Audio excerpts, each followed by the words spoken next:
Assalamualaikum sahabat cahaya hampa. Bayangkan jika selama ini kita hanya mempelajari kulit dari sebuah samudera tak berujung. Bayangkan jika zikir, yang selama ini kita kenal hanya sebagai rangkaian kata-kata pengulangan, ternyata menyimpan kunci menuju gerbang realitas yang tersembunyi, sebuah teknologi ruhani kuno yang diwariskan oleh para wali, nabi dan arif billah, namun terkubur oleh sistem pendidikan modern yang hanya mengenal dunia materi. Kenapa zikir terasa hambar bagi banyak orang? Mengapa lidah bisa mengucap la ilaha illallah ratusan kali, tapi hati tetap kosong, pikiran tetap gaduh dan hidup tak kunjung tenang? Apakah ini karena kita tidak diajarkan makna sejatinya? Atau karena kita telah dijauhkan dari inti energi spiritual yang terkandung di dalamnya? Dalam video ini, kita tidak akan membahas zikir sebagai ritual belaka. Kita akan menyelami arus bawah dari ilmu yang telah lama disembunyikan. Ilmu yang dahulu menjadi dasar pelatihan ruhani para sufi. Ilmu yang membuat mereka mampu melihat realitas di balik tirai dunia dan berkomunikasi dengan dimensi yang tidak kasat mata. Zikir bukan sekadar pengulangan lafaz. Zikir adalah alat, sebuah pemancar getaran yang jika digunakan dengan cara yang benar, bisa membuka lapisan-lapisan jiwa dan menyambungkan ruh kita dengan sumber cahaya ilahiyah yang tak terputus. Namun, mengapa ilmu ini tidak pernah diajarkan di sekolah-sekolah? Mengapa zikir dibiarkan menjadi sekadar formalitas dalam kurikulum agama? Ada sesuatu yang ingin disembunyikan, atau mungkin ada sesuatu yang telah lama dilupakan. Dalam perjalanan ini kita akan mengungkap asal-usul zikir yang tidak pernah dibahas di kelas-kelas dimensi metafisik di balik lafaz-lafaz suci kesalahan umum yang membuat zikir tidak bekerja, serta rahasia cara mengaktifkan zikir sebagai kekuatan penyucian jiwa dan pembuka kesadaran. Bersiaplah untuk melihat zikir dengan mata yang baru, bukan sebagai kewajiban, tapi sebagai jalan pulang menuju diri yang sejati. Jika kamu merasa ada kekosongan yang tidak terjelaskan, jika kamu sering bertanya mengapa zikir tidak mengubah hatimu, maka mungkin video ini adalah jawaban dari doa-doa yang kamu panjatkan dalam diam. Untuk memahami zikir sebagai sesuatu yang lebih dari sekadar ritual, kita harus mundur jauh ke belakang, melampaui buku pelajaran, melampaui madrasah dan universitas, menuju jejak-jejak para penjaga rahasia zaman, para nabi, sufi agung, dan kaum arif yang tak dikenal sejarah formal. Dalam kitab-kitab tua yang disembunyikan dari arus utama, zikir disebut bukan sekadar mengingat Tuhan, tetapi sebagai metode aktivasi ruh, sebuah cara untuk menyelaraskan getaran batin dengan frekuensi ilahiyah. Di masa Nabi Muhammad, zikir bukan hanya ibadah lisan, tapi pelatihan batin yang membentuk generasi sahabat menjadi manusia-manusia luar biasa. Bayangkan Bilal bin Rabah, yang tubuhnya disiksa di bawah terik matahari padang pasir, namun tetap melantunkan ahad-ahad. Zikir itu bukan hanya kata, tapi kekuatan yang menjadikan manusia tahan terhadap rasa sakit dan ketakutan. Namun, jauh sebelum itu, ajaran tentang zikir sudah dikenal dalam bentuk yang berbeda oleh para nabi terdahulu. Nabi Musa berzikir ketika menyeberangi laut yang terbelah. Nabi Yunus berzikir dari perut ikan yang gelap dan sempit. Zikir bukan hanya penyelamat, tapi jembatan antara manusia dan yang maha ada. Dalam tradisi sufi, zikir disebut sebagai miftahul ghuyub, kunci alam gaib. Syekh Abdul Qadir Al-Jailani, Imam Al-Ghazali, dan Jalaluddin Rumi, semuanya mengajarkan bahwa zikir adalah jalan pulang bukan hanya kepada Tuhan, tetapi juga kepada jati diri manusia yang sejati. Menurut Imam Al-Ghazali, zikir adalah proses pembersihan cermin hati. Tanpa zikir yang benar, hati menjadi berkarat, tak mampu lagi memantulkan cahaya hakikat. Dan ketika cahaya itu terhalang, manusia hidup dalam ilusi, terjebak dalam dunia bayangan, tidak pernah benar-benar merasakan kehadirannya. Lalu, mengapa ilmu ini tidak diajarkan di sekolah? Karena sistem pendidikan modern lahir dari paradigma rasional dan materialistik. Ia memisahkan antara tubuh dan ruh, antara ilmu dan pengalaman batin. Zikir direduksi menjadi hafalan, sebuah formalitas yang tidak menyentuh kesadaran terdalam. Di banyak sekolah, zikir dijelaskan sekadar sebagai mengucapkan nama Tuhan berulang kali, tapi tidak dijelaskan bahwa tiap lafaz memiliki getaran tertentu, frekuensi tertentu, yang bisa membuka pusat energi dalam tubuh manusia, seperti gerbang-gerbang tersembunyi dalam jiwa. Dalam ajaran tarekat, zikir tidak diajarkan secara massal karena ia bersifat sirri, rahasia. Ia diwariskan dari guru ke murid dengan izin khusus, karena jika digunakan tanpa bimbingan, ia bisa membangkitkan energi ruhani yang tidak siap ditanggung jiwa.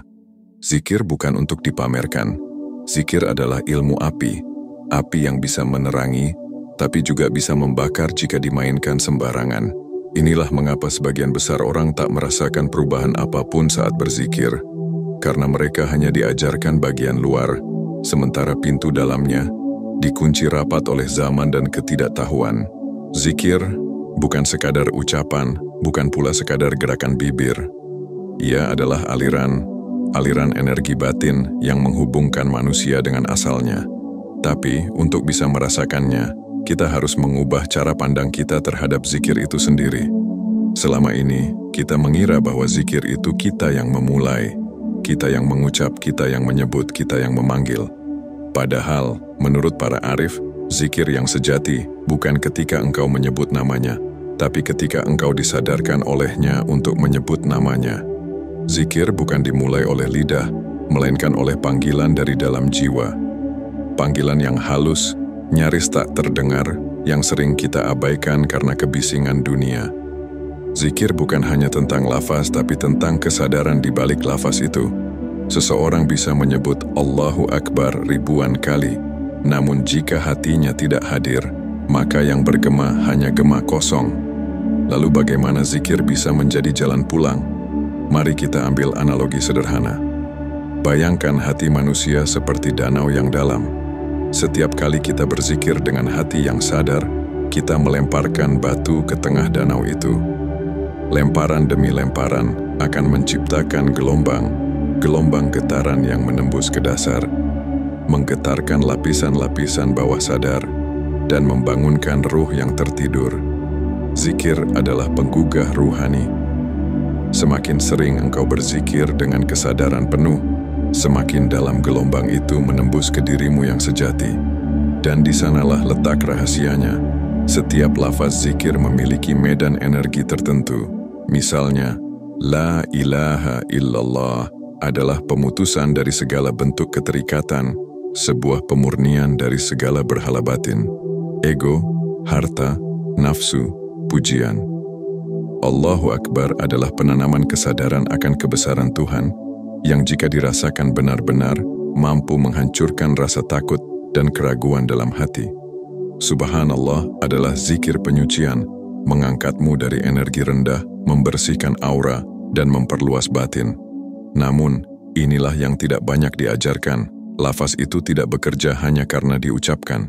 Ia bekerja karena kesadaran yang menyertainya. Tanpa kesadaran, zikir hanyalah gema tanpa nyawa. Imam Ibnu Atha'illah dalam Al-Hikam berkata, La tanfa'u al-kalimah illa bihadril qalb. Tak ada manfaat dari kata-kata, kecuali jika hati turut hadir. Lalu muncul pertanyaan penting. Bagaimana cara menghadirkan hati saat berzikir? Dan disinilah kebanyakan orang tersesat. Mereka mencoba memaksa pikiran untuk fokus, menegangkan diri agar tidak lalai. Padahal, zikir bukan tentang memaksa fokus tapi tentang melepaskan beban. Zikir sejati muncul ketika engkau letakkan semua kepalsuan, ketika engkau lelah dengan permainan dunia, dan menyerahkan dirimu, apa adanya, ke hadapannya. Itulah mengapa dalam dunia sufi zikir diawali dengan muraqabah, pengawasan batin, mengawasi pikiran, mengawasi perasaan, hingga batin menjadi jernih dan siap menerima aliran cahaya dari zikir. Zikir yang dalam tidak selalu keras, tidak selalu lantang. Kadang ia sunyi, terdengar hanya oleh langit, tapi mengguncang alam ruh. Dan ketika zikir mulai hidup dalam diri, maka engkau akan merasakan sesuatu yang tidak bisa dijelaskan dengan kata. Hati menjadi ringan, mata menjadi teduh, dan dunia terasa seperti fata morgana, Zikir, jika dipahami lebih dalam, bukan sekadar bentuk ibadah. Ia adalah peta pulang, kompas spiritual yang mengarahkan ruh kembali pada fitrahnya. Tapi ada sesuatu yang tidak pernah diajarkan secara terang-terangan, bahwa setiap zikir memiliki gerbang dimensi tertentu. Dalam ilmu para sufi, zikir bukan hanya tentang menyebut nama Tuhan, tapi tentang mengakses lapisan realitas non-fisik yang tersembunyi di balik persepsi sehari-hari. Mari kita bayangkan ini seperti sistem frekuensi. Setiap lafaz zikir adalah seperti gelombang radio. Jika engkau menyebutnya dengan benar, dengan hati yang terhubung dan niat yang jernih, maka frekuensi itu akan membuka jalur komunikasi antara jiwamu dan dimensi ilahiyah yang lebih tinggi. Misalnya, zikir hu, satu suku kata yang sangat rahasia, digunakan oleh para sufi dalam keadaan sunyi. Ia tak berarti apa-apa bagi yang mendengarnya secara kasat, namun getaran dari hu dipercaya dapat mengguncang pusat energi dalam dada, membangkitkan kesadaran bahwa dia, Tuhan, lebih dekat dari urat leher. Dan ini bukan metafora. Beberapa ilmuwan spiritual dan peneliti gelombang suara telah membuktikan bahwa frekuensi tertentu dapat memengaruhi detak jantung, sistem saraf, bahkan gelombang otak manusia. Zikir, dalam konteks ini, adalah teknologi kuno, bukan buatan manusia, tapi diwahyukan, dan hanya bisa digunakan oleh mereka yang menjaga kesuciannya. Tapi inilah bahaya yang sering dilupakan.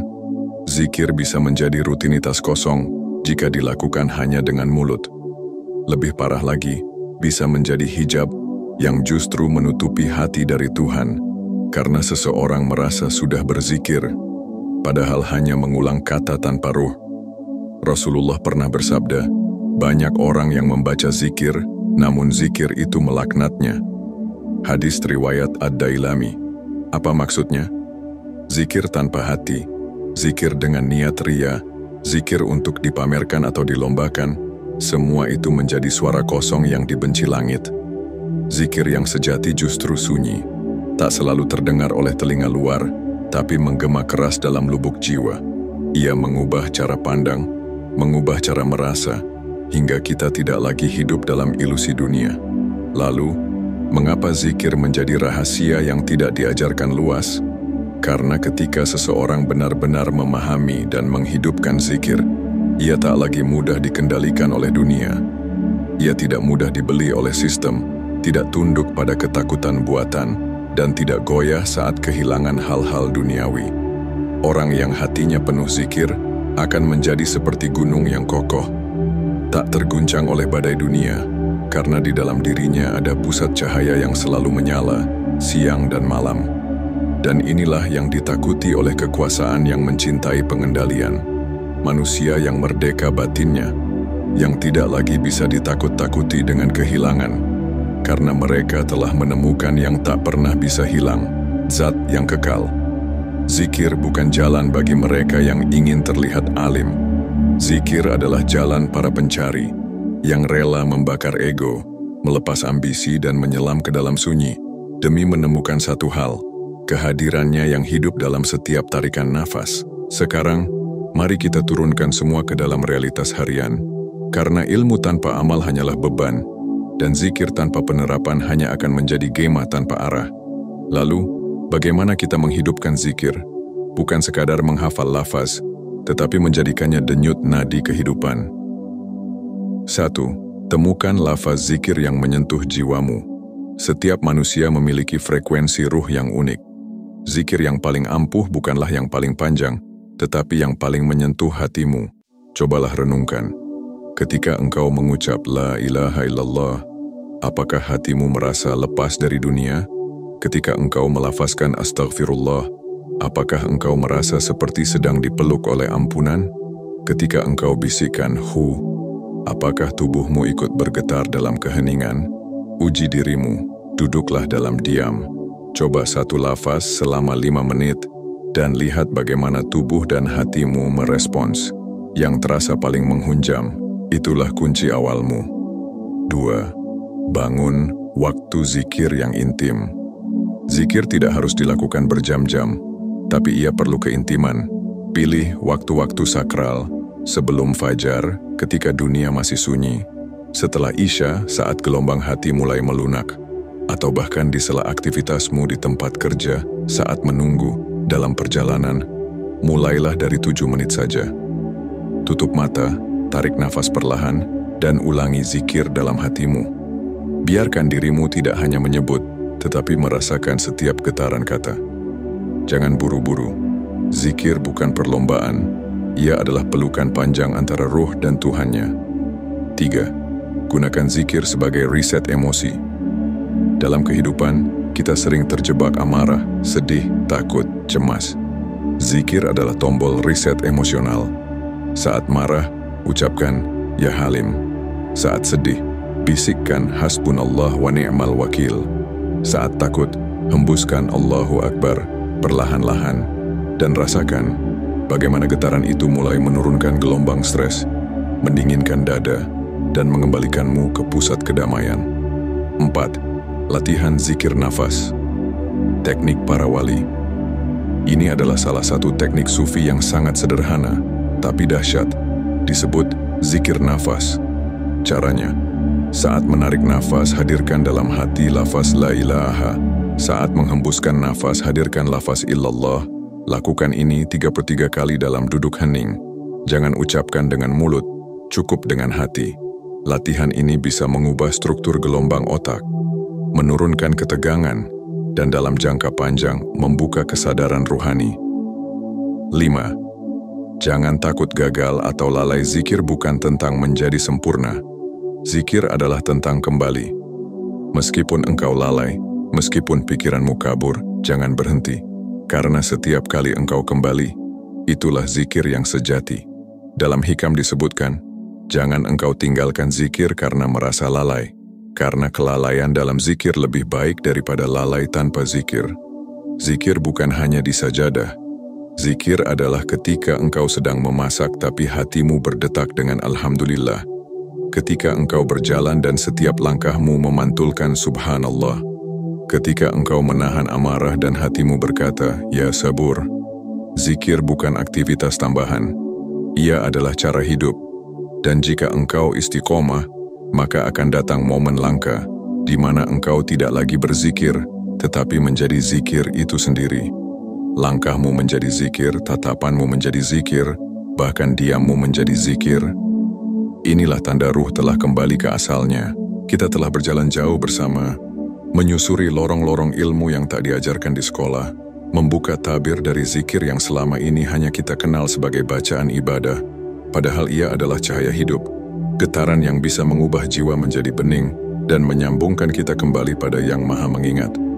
Zikir bukan tugas, bukan kewajiban kaku, tetapi undangan suci. Undangan dari Tuhan, agar engkau kembali pulang ke kedalaman hatimu, agar engkau berhenti sejenak dari hiruk-pikuk dunia dan mendengar suara yang telah lama menunggumu, suara Tuhan yang memanggil dalam diam. Bukan berarti dengan zikir, hidup akan bebas dari masalah. Namun dengan zikir, engkau akan melihat bahwa masalah adalah bagian dari panggilan. Penderitaan hanyalah gema dari hati yang haus akan ingat. Kekosongan hanyalah tanda bahwa ruhmu sedang mengetuk pintu langit. Maka jangan lagi remehkan zikir, dan jangan tunggu tua untuk memulainya. Karena semakin engkau menunda, semakin tebal kabut dunia menyelimutimu, semakin jauh engkau dari rasa damai yang sejati. Mulailah malam ini, tak perlu panjang. Cukup satu lafaz, satu tarikan nafas, dan satu kehadiran hati. Zikir bukan tentang banyaknya hitungan, tetapi dalamnya sambungan. Karena satu detik yang engkau gunakan untuk menyebutnya dengan hati yang hadir, lebih berharga daripada 1000 kata yang diucapkan tanpa ruh. Dan ingatlah, di akhirat nanti, yang akan menyelamatkan kita bukan hanya amal-amal besar, tapi hati yang hidup, yang selalu ingat, yang tak pernah jauh, yang selalu berzikir, meski tubuhnya diam. Jadilah seperti itu. Jadilah manusia yang berjalan di bumi, namun hatinya menggantung di langit. Sebelum kau tinggalkan video ini, renungkan satu pertanyaan. Sudahkah aku benar-benar menyebut namanya, atau baru sekadar menirukan? Jika video ini menyentuh sesuatu dalam dirimu, bantu sebarkan cahaya ini. Bagikan kepada sahabatmu, keluargamu, atau siapapun yang hatinya sedang mencari. Dan jika engkau ingin terus menelusuri rahasia-rahasia terdalam kehidupan, jangan lupa untuk subscribe karena perjalanan kita baru saja dimulai.